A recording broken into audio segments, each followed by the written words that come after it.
శ్రీలత గారు నమస్తే అండి. శ్రీలత గారు, డయాబెటీస్తో బాధపడే వాళ్ళు ఎటువంటి కూరగాయలు తీసుకోవాలి, ఎటువంటి కూరగాయలు తీసుకోకూడదు, ఓకే, అలాగే ఎటువంటి ఫ్రూట్స్ తీసుకోవాలి, ఎటువంటి ఫ్రూట్స్ జోలికి వెళ్లకుండా ఉంటే మంచిదంటారు? సో మంచి క్వశ్చన్ అడిగారు. సో డయాబెటీస్ ఎక్కువగా డిటెక్ట్ అయ్యేది సమ్మర్లో. సో చాలా మోతాదులో ఎక్కువగా మామిడి పళ్ళు తీసుకునే అలవాటు తెలుగు దేశాల్లో. సో 5 kgs 10 kgs కొనుక్కోవడం లేదా గంపల్లో వచ్చేయడం, మన ఫామ్ హౌస్లో ప్రొడ్యూస్ అయింది ఎక్కువ మోతాదులో తిన్నప్పుడు మనకి డయాబెటీస్ అనేది కనబడుతుంది, అప్పుడు డిటెక్ట్ అవుతుంది అనమాట. ఎవ్రీ సమ్మర్స్ మనకి కొత్త కొత్త డయాబెటీస్ అనేది డిటెక్ట్ చేస్తూ ఉంటాం అనమాట. సో మనకి ఒకటి గుర్తుపెట్టుకోవాల్సింది ఏంటంటే, మనకి పళ్ళు, కూరగాయలు, ఆకుకూరలు అనేవి ప్రొటెక్టివ్ ఫుడ్స్ అంటారు. ఓకే, ఇవి మన శరీరానికి కావాల్సిన వైటమిన్స్, మినరల్స్, ఫ్యాటీ ఫైబర్ని, తర్వాత యాంటీ ఆక్సిడెంట్స్ని ఇస్తాయి అన్నమాట. సో ఇవి మన శరీరానికి డిజీజ్ ఫైటింగ్ కెపాసిటీ, ఇమ్యూన్ సిస్టమ్ని బిల్డప్ చేయడానికి చాలా మంచిది. మన ఓవరాల్ హెల్త్కి, వెల్ బీయింగ్కి ఈ ప్రొటెక్టివ్ ఫుడ్స్ అనేవి చాలా ఇంపార్టెంట్. సో ఇది మనము డయాబెటీస్ వచ్చినప్పుడు మనం కొద్ది రకాల ఫుడ్స్ని తగ్గించడము, అలాగే కొద్ది రకాల ఫుడ్స్ని అవాయిడ్ చేయడం జరుగుతుందన్నమాట. సో ముందుగా మనకి డయాబెటీస్ ఉన్న వాళ్ళకి ఒక ఫస్ట్ క్వశ్చన్ ఉంటుంది, నేను బంగాళదుంప తినొచ్చా? సో బంగాళదుంప అనేది మన శరీరానికి మంచిది.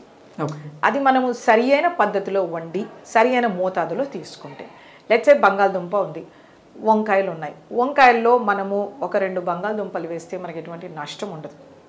ఆ బంగాళదుంపని మనము కట్ చేసి ఉప్పు నీళ్ళలో వేసేసి నీట్గా అరగంట అయిన తర్వాత వాటిని పిండేసి మనం ఆయిల్లో వేసి ఫ్రై చేసామంటే మనకు దాంతో ఏమీ యూజ్ ఉంటుంది. అలా వేడివేడిగా అన్నంలో వేసుకొని తింటే వెంటనే షుగర్ పెరిగిపోతుంది అనమాట. ఓకే, బంగాళదుంపలో మనకి రెసిస్టెంట్ స్టార్చ్ అనేది ఉంటుంది. It is basically good for a diabetic. Okay, కాకపోతే ఆ బంగాళదుంపని మనం ఫ్రై చేసి వేడివేడిగా తిన్నప్పుడు రెసిస్టెంట్ స్టార్చ్ అనేది బ్రేక్ అయిపోతుంది, డైరెక్ట్ గ్లూకోజ్గా దొరుకుతుంది. ఆ తిన్న వెంటనే మన షుగర్ పెరిగిపోతుంది. సో ప్రతి డయాబెటిక్స్ ఇది గ్రహించుకోవాలి. ఇప్పుడు అందరికీ ట్రెండ్ ఏంటంటే బర్గర్స్తో పాటు ఫ్రెంచ్ ఫ్రైస్ ఇస్తుంటారు వేడివేడిగా, తర్వాత ఇంకా కొద్ది రకాల వేడివేడిగా మనకి ఫ్రెంచ్ ఫ్రైస్, చాలా రకాల ఫుడ్ ఐటమ్స్ని మనం పర్చేస్ చేసుకున్నప్పుడు అడ్జెంటివ్గా ఇస్తారు, పక్కన సైడ్ డిష్గా ఇస్తుంటారు. సో వేడివేడిగా తినేస్తుంటాం మనం శాండ్విచెస్కి, వాటికి వీటికి. సో మనకి ఆ సింపుల్ గ్లూకోజ్ అనేది శరీరానికి త్వరగా దొరికిపోతుంది. సో అలా మన షుగర్స్ పెరుగుతాయి, ఇది మనం గ్రహించుకోవాలి. సో మనకి శాస్త్రాలు కూడా చెప్పడం ఏంటంటే, మనం ఏదైనా వంట చేసిన తర్వాత 45 నిమిషాల నుంచి గంట వరకు ఏది ముట్టుకోకూడదని మనం ముందు నుంచి సాంప్రదాయంగా చెప్పిన మాట. వేడిగా మనము వడ్డించుకోవడం మనకి కాదు, గంట సేపు దాన్ని అలా వదలాలి. సో వాళ్ళు చెప్పేది ఏంటంటే, అందులో రెసిస్టెంట్ స్టార్చ్ డెవలప్ అయ్యేంత వరకు వెయిట్ చేయమని మనకు పెద్దవాళ్ళు చెప్పారనమాట. ఎప్పుడు పొగలున్నది మనం వడ్డించుకోం. సో అలాంటివి మనము కాన్సెప్ట్స్ని మనము క్యారీ ఫార్వర్డ్ చేసుకోవాలి, because every concept has a scientific explanation. Okay, so బంగాళదుంపతో అలా ఉంటుందన్నమాట. సో మనం కాంబినేషన్ కర్రీ చేయొచ్చు. లెట్స్ సే పులావ్ చేశారు ఆర్ వెజిటేబుల్ దలియా చేశారు, సో అందులో ఒక బంగాళదుంప వేశారు, మంచిది. ఆ పొట్టులో మనకి దానిపైన ఉండే స్కిన్లో పొటాషియం ఉంటుంది. It is really important muscle కాంట్రాక్షన్కి, హార్ట్ ఫంక్షనింగ్కి, బ్లడ్ ప్రెషర్ కంట్రోల్ చేయడానికి.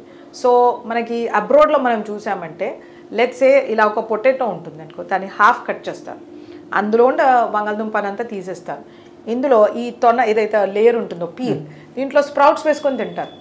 ఓకే, మన ఇండియాలో ఏం చేస్తారంటే దాన్ని నీట్గా తీసేస్తారు, పీల్ అంతా తీసేసి ఆ పిండి పదార్థాన్ని ఉడికించారు. సో మనకి సాంప్రదాయంగా ఏంటంటే మనం అలా కట్ చేసుకొని కూరలో అలా చేసుకోవాలి, దాన్ని పీల్ చేయమని మన పెద్దవాళ్ళు చెప్పలేదు, అది మనం నేర్చుకున్నాం.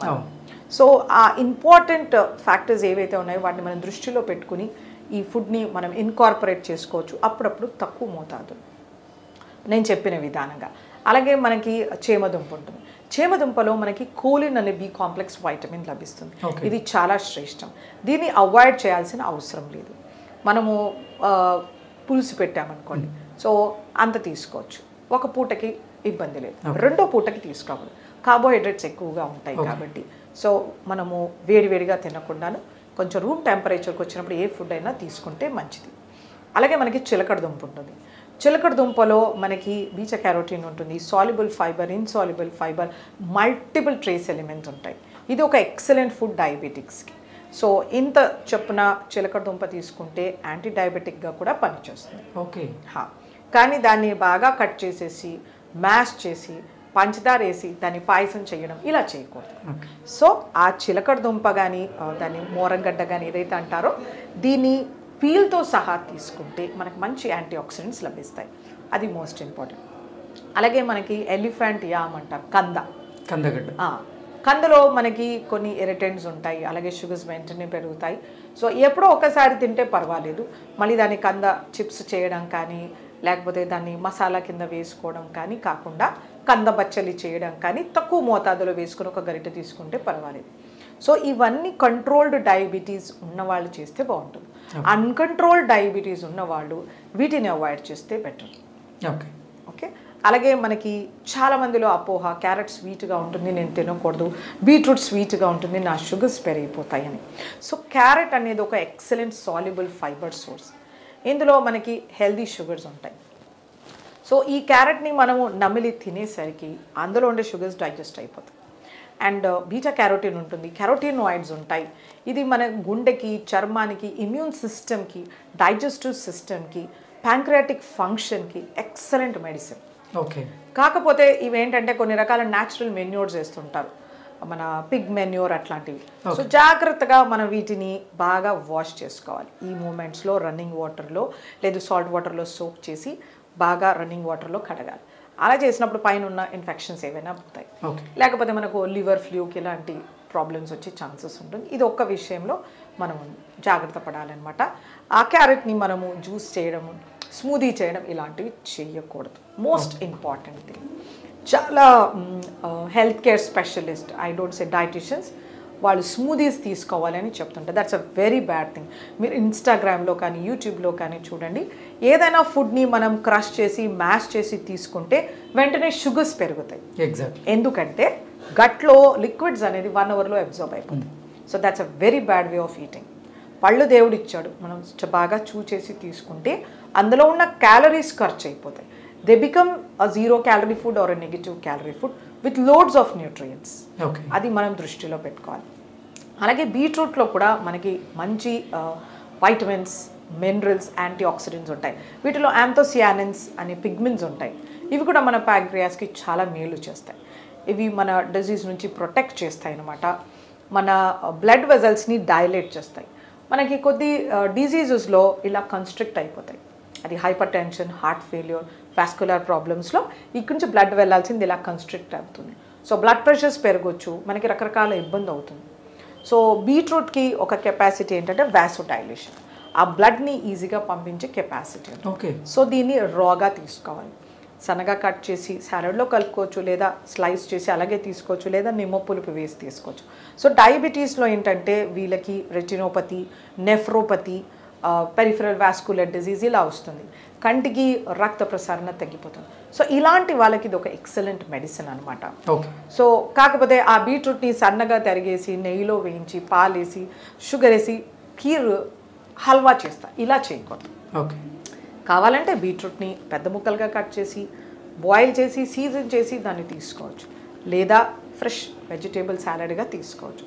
సో కనీసం అంత బీట్రూట్ కానీ అంత క్యారెట్ తీసుకుంటే డయాబెటిక్స్కి ఎటువంటి నష్టం ఉండదు కనుక హెల్త్ బెనిఫిట్స్ కూడా చాలా ఉంటాయి అన్నమాట. సో ఇలా దుంపలతో మనకి కొంచెం తీసుకోవాలి వద్దు అని ఉంటుంది. అలాగే రాడిష్ అనేది ఒక ఎక్సలెంట్ రూట్ వెజిటేబుల్. ఇదంతా వాటర్ ఉంటుంది, antioxidants, vitamins, minerals. So diabetics హ్యాపీగా తీసుకోవచ్చు.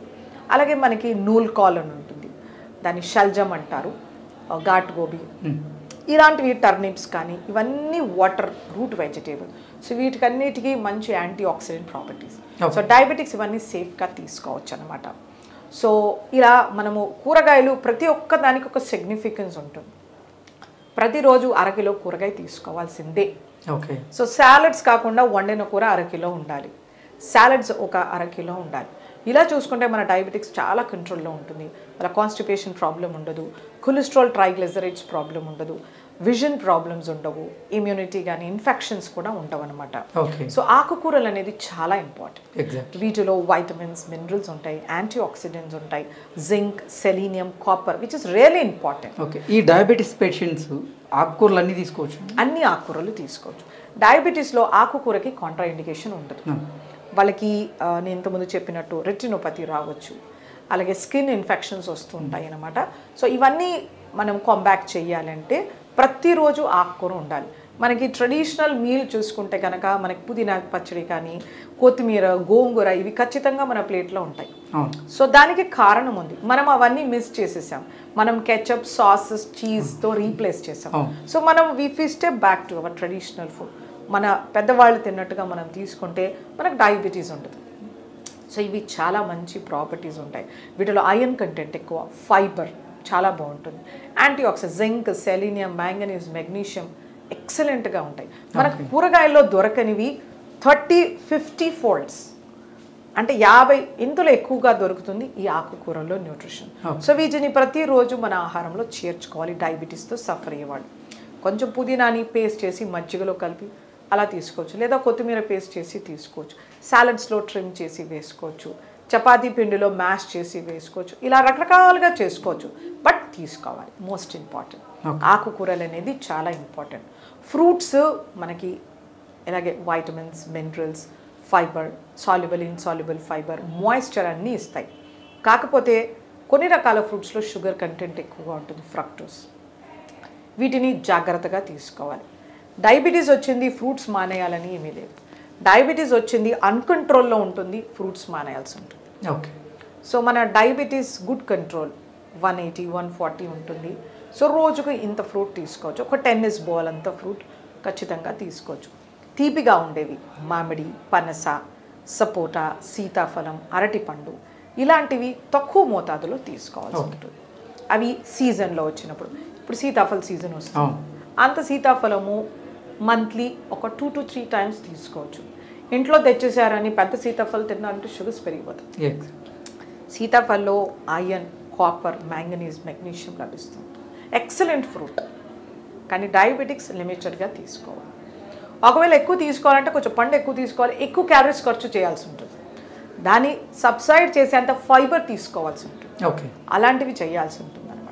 సో అంత వాళ్ళు చేయలేరు కాబట్టి జాగ్రత్తగా అంత పండు సర్దుకోవాలి. అలాగే మామిడి పండు కానీ, సపోటా కానీ, సో సాధ్యమైనంత వరకు వాటి పీల్తో తీసుకోవాలి.